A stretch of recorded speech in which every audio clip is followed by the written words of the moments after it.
Gözlerinin rengine yar, ömür verdim ben uğruna yar. Gülmez oldu kader bana, ölüyorum gel kurtar yar.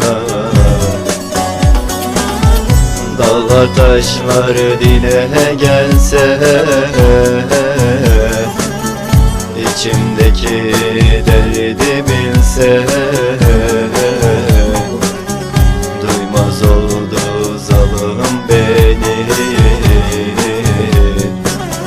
fayda vermez artık gelse. Umuda giden yolda yürürken yakalandım umutsuzluğa. Belki buydu beni yıkan, yorgunluğuma sebep olan.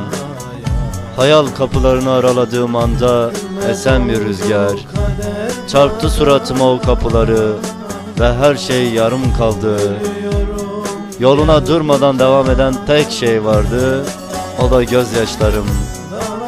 Uzaktan sevmelere, acı çekmelere, yorgun ve durgun olmalara alıştığım gibi onun yokluğuna da alıştım. Küçücük yüreğimde yaşadım bunları. Her zamanki gibi yine yalnızdım. Yalnızları oynadığım bu günlerde bu yürek artık sensiz kaldı. Başın sağ olsun.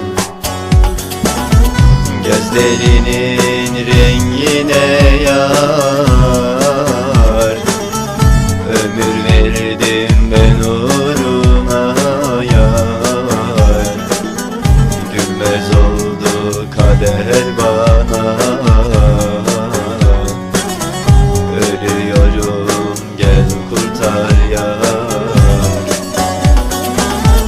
Dağlar taşlar dile gelse, İçimdeki derdi bilse, duymaz oldu zalim beni, fayda vermez artık gelse. Gözlerinin rengine yar, uğruna